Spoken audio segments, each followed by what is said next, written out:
자, 컴퓨터 일반 1과목의 5번째 챕터는 멀티미디어 활용이 되겠습니다.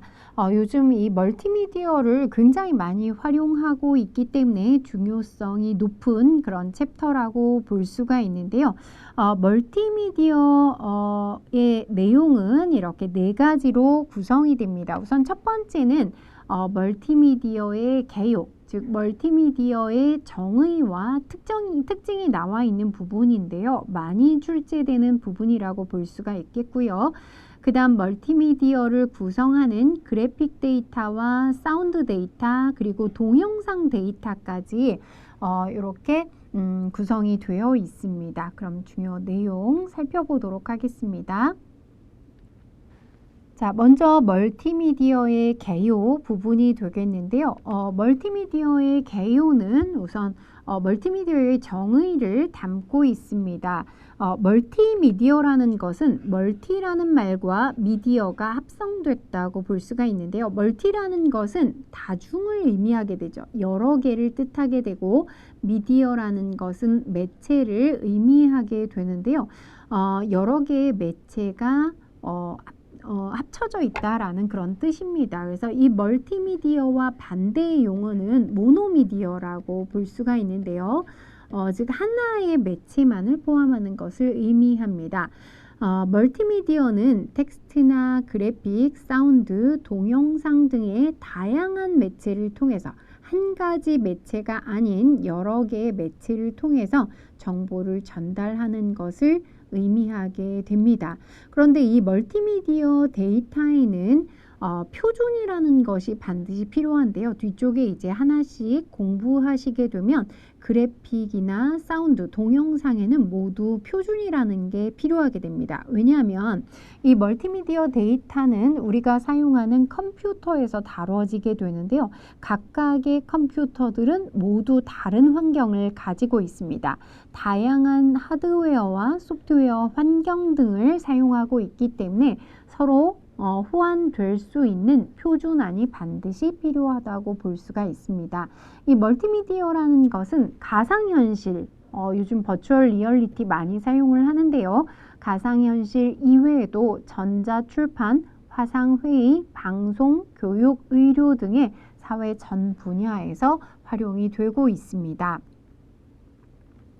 자, 그럼 멀티미디어의 특징 4가지를 살펴보도록 하겠습니다. 이 부분도 문제에 좀 많이 출제가 되는 부분이기 때문에 이 4가지의 특성을 반드시 아실 필요가 있겠고요.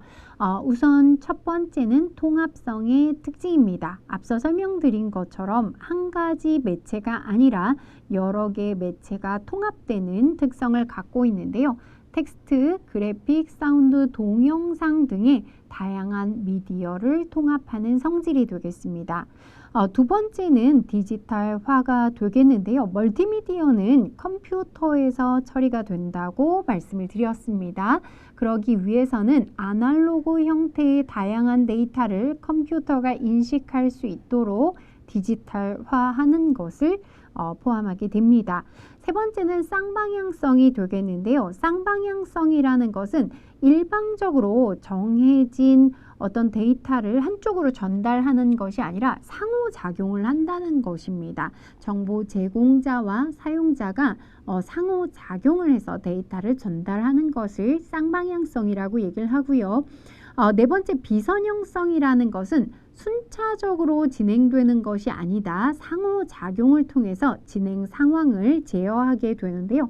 예를 들자면 우리 책 같은 것은 페이지가 1페이지부터 쭉 정해져 있기 때문에 순차적으로 진행을 하게 되는데요. 멀티미디어의 대표적인 것으로 우리 인터넷, 웹 같은 환경을 생각해 보시면 클릭함으로써 순서를 바꾸어서 보고 싶은 것을 먼저 볼 수 있습니다. 그래서 책과 같은 선형적인 진행이 아니라 비선형성의 특징을 가지게 된다라고 볼 수가 있습니다. 다음 하이퍼미디어라는 용어는 잘 아실 텐데요. 하이퍼텍스트와 멀티미디어를 합한 개념을 의미합니다. 하이퍼텍스트라는 것은 링크가 있을 때 그 링크를 눌러서 다른 문서로 접근할 수 있는 기능이 되겠는데요. 하이퍼텍스트가 아닌 미디어라고 한다면 미디어가 연결된 것이죠. 특정 텍스트나 이미지 등 다양한 미디어를 클릭하면 연결된 문서로 이동하는 기능입니다. 그래서 앞서 설명드렸던 것처럼 멀티미디어의 특징 중에서 하이퍼미디어라는 것은 읽는 순서를 사용자 의도에 따라서 결정할 수 있는 비선형 구조다라고 볼 수가 있습니다. 아래쪽에는 멀티미디어 활용에 관련된 용어들이 나와 있는데요. 이 용어들도 좀 많이 출제가 된 내용이라서 반드시 기억을 해두시면 좋을 것 같습니다. 우선 첫 번째는 주문형 비디오라고 얘기를 하는데요. VOD라고 얘기를 하죠. 이것은 비디오 온 디맨드의 약어가 되겠는데요. 주문형 비디오라는 것은 영화나 드라마, 뉴스를 원하는 시간에 볼 수 있는 것이다. 여러분들 요즘에 대부분 인터넷 TV를 활용하고 계시죠? 그런 서비스가 바로 주문형 비디오라고 볼 수가 있습니다. 원하는 시간에 원하는 프로그램을 보는 기능이 되겠습니다. 비슷한 개념으로 MOD도 있는데요. 이건 뮤직 온 디맨드라고 해서 뭐 멜론 같은 거 다들 아실 것 같은데요. 원하는 시간에 원하는 음악을 들을 수 있는 기능을 MOD다라고 얘기를 합니다. 다음 가상현실은 VR, 버추얼 리얼리티라고 얘기를 하죠. 가상세계를 체험할 수 있는 그런 기술도 역시 멀티미디어가 잘 활용된 기술이라고 볼 수가 있습니다. 다음은 증강현실도 많이 아실 것 같은데요. AR이라고 얘기를 하죠. 이것은 현실 세계와 가상의 사물, 버추얼 리얼리티와 현실을 결합한 그런 형태라고 볼 수가 있습니다. 게임 같은 거 여러분들 많이 하셔서 잘 아실 것 같습니다.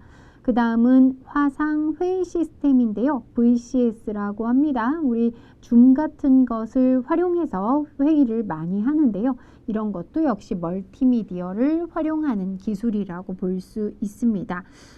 그것들 이외에도 원격 의료도 있고요. 원격 의료는 그 인터넷을 통해서 거리가 떨어진 사람에게 의료 서비스를 전달하는 그런 기술을 의미하죠. 의사가 가기 힘든 굉장히 먼 섬이라든지 이런데 의료 서비스를 전달하는 기능입니다.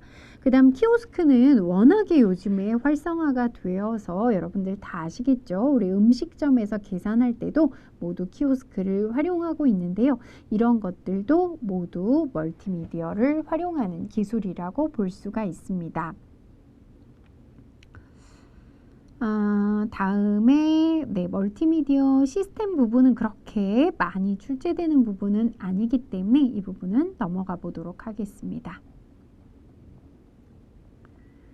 자, 다음 설명드릴 내용은 그래픽 데이터와 사운드 데이터, 동영상 데이터 중에서 아무래도 그래픽 데이터가 가장 많이 출제가 되기 때문에 그래픽 데이터에 대한 내용을 한번 살펴보도록 하겠습니다.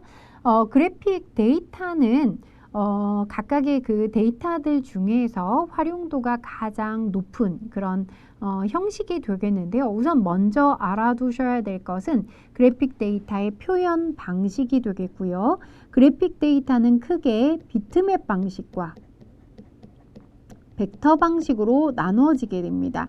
그래서 어떤 그래픽 소프트웨어, 예를 들면 포토샵이나 일러스트레이터 같은 거 공부하신 분들은 이 내용에 대해서 잘 알고 계실 텐데요.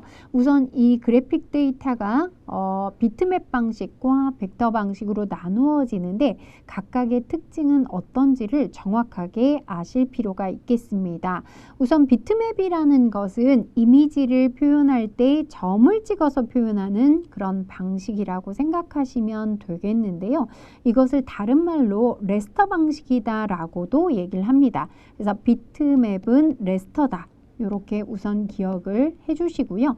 비트맵 방식은 우리가 보통 여러분들 핸드폰 이용해서 사진을 많이 찍으실 텐데요. 사진이 비트맵 방식으로 저장된다고 생각하시면 됩니다. 그래서 주로 스캐너나 디지털 카메라, 디카를 이용해서 생성되는 이미지가 되겠는데요. 여러분들 핸드폰 이용해서 사진 찍으시면 어떤 특징이 있는지 잘 아실 것 같은데요. 이 사진이라는 것은 굉장히 사실적인 이미지가 되겠습니다. 그냥 그림이 아니라는 것이죠. 사실적인 이미지를 표현할 수 있는데요.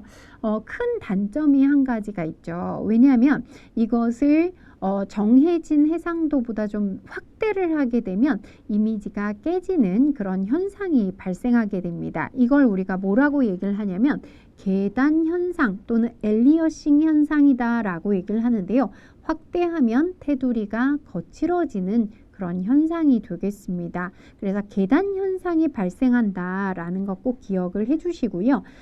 이 비트맵 방식의 경우에는 점을 찍어서 그림을 표현하는데요. 점을 많이 찍으면 많이 찍을수록 해상도는 높아지지만 용량이 굉장히 커지게 됩니다. 그래서 비트맵 방식은 앞서 말씀드린 벡터 방식보다는 파일의 용량이 큰 방식이라고 생각하시면 되겠고요.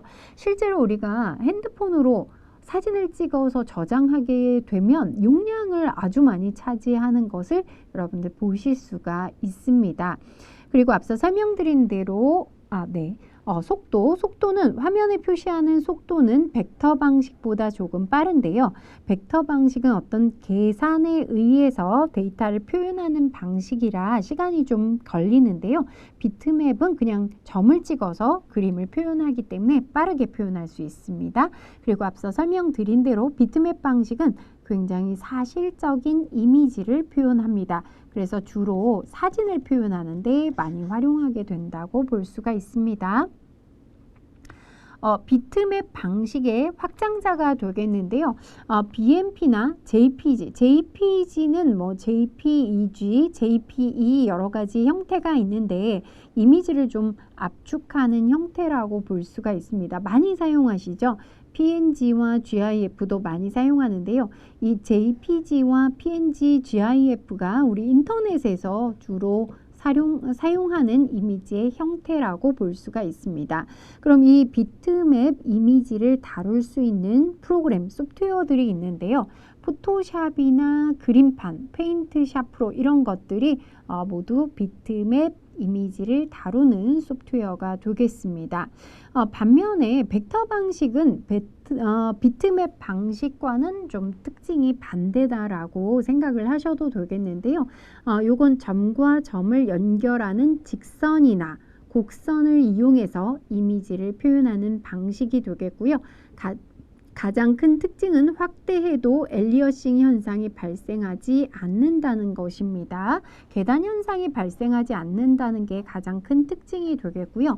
나머지 특징은 파일의 크기는 용량이 비트맵에 비해서는 작고요. 속도는 비트맵보다는 좀 느리다라고 생각하시면 되겠습니다. 벡터 방식에서 주로 사용하고 있는 확장자는 WMF와 AI. AI는 일러스트레이터 프로그램에서 기본적으로 사용하는 확장자가 되겠죠. 일러스트레이터, 플래시, 코렐 드로우 이런 것들이 모두 벡터 방식이 되겠습니다.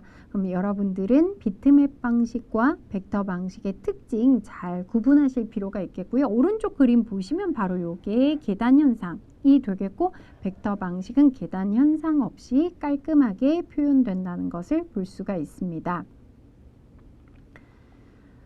자, 그래서 아래쪽에 보시면 그래픽 파일의 형식들 나와 있습니다. 각각의 BMP와 JPEG, PNG, GIF의 특징들 아셔야 되겠는데요. 이 내용은 다 말씀드리진 않고 중요한 것만 말씀드리면 BMP라는 것은 윈도우의 표준 이미지 형식인데요. 압축을 하지 않는 방식입니다. 이 아래쪽에 있는 세 가지는 모두 압축을 하는 방식이 되겠는데요. BMP는 압축을 하지 않습니다. 그럼 어떤 특징이 있을까요? 해상도는 굉장히 높지만 파일의 용량이 크다는 단점이 있습니다. JPEG의 경우에는 보통 사진을 표현할 때 많이 사용하는데요. 24비트 컬러를 사용해서 트루 컬러라는 것으로 이미지를 표현하게 됩니다. 자, 그 다음에 PNG는 역시 트루 컬러를 지원하는데요. 무손실 방식의 그래픽 파일입니다. 아무래도 압축을 하게 되면 손실이 되는데요. 즉, 압축 전의 데이터와 복원된 데이터가 서로 일치하지 않게 되는데요. 이 PNG의 경우에는 무손실의 압축 기법을 활용하게 됩니다. 그 다음 GIF의 경우에는 8비트 컬러를 사용하기 때문에 256가지의 색상만 표현하게 돼서 JPEG나 PNG보다는 좀 적은 색깔들을 표현하고요. 그런데 특징이 있다면 애니메이션, 여러분들 움직이는 동영상 같은 거 보실 수 있을 것 같은데요. 그런 GIF, 그런 이미지들이 바로 GIF로 생성되는 이미지가 되겠습니다. 이 부분에서는 그래픽 관련 용어들을 잘 알아두실 필요가 있습니다. 이 부분이 문제로 많이 출제가 된 부분이 되겠는데요.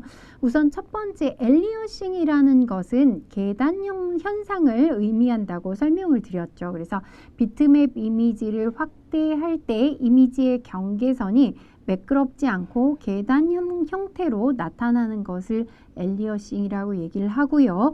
이것을 막는 기법을 안티 엘리어싱이라고 합니다. 계단 현상을 제거해서 경계면을 부드럽고 매끄럽게 표현하는 방식이라고 생각하시면 되겠습니다.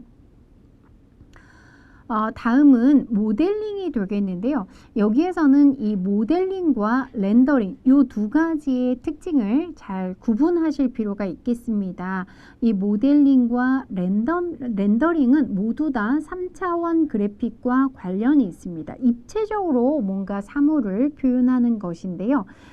처음에 이 모델링 과정을 먼저 거치게 됩니다. 그래서 물체의 형상을 컴퓨터 내부에서 3차원 그래픽으로 어떻게 표현할 것인지를 정하는 과정을 모델링이라고 얘기를 하는데요. 3차원으로 표현한다고 해도 실제 어떤 사실감들은 좀 떨어지게 되겠죠. 그래서 렌더링을 통해서 사실감을 부여하게 되는데요. 렌더링이라는 것은 사물의 모형, 입체적으로 만들어진 모형의 명암이나 색상을 추가해서 사실감을 더하는 과정이라고 볼 수가 있습니다.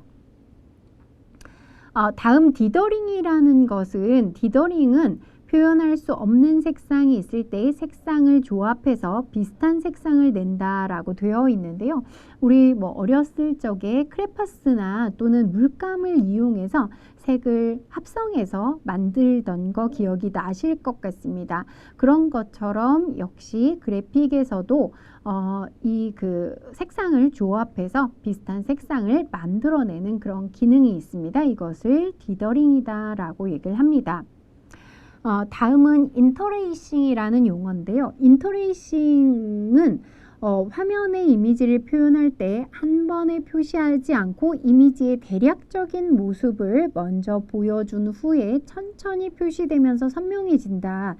이런 것들 경험하신 적이 있을 것 같습니다. 요즘에 인터넷이 굉장히 느린 곳에서 어떤 웹페이지 같은 것을 보실 때 텍스트는 바로 화면에 표시가 되지만 이미지가 아주 천천히 나타나는 것을 보신 적이 있을 겁니다. 좀 뿌옇게 표시가 된 상태에서 시간이 지나면서 조금씩 선명해지는 거 보실 수 있는데요. 그런 것들을 인터레이싱이라고 생각하시면 되겠습니다. 다음 이 모핑이라는 용어도 아주 중요합니다. 모핑이라는 것은 두 개의 이미지 중 하나의 이미지를 다른 이미지로 서서히 변화시키는 특수 효과다라고 했는데요. 보통 광고라든지 영화 같은 데서 많이 나오는 그런 기법이 되겠습니다. 그래서 어떤 이미지가 예를 들면 동물이었는데 동물의 이미지가 천천히 사람으로 바뀐다. 이런 것들을 모핑이라고 얘기를 하는데요. 아마 광고에서도 이런 것들을 본 적이 있다는 생각이 드실 것 같습니다. 자, 여기까지 우선 저는 그래픽 데이터까지만 설명을 드렸습니다. 자, 그럼 여기까지 챕터 5에 대한 내용 정리 마치도록 하겠습니다. 감사합니다.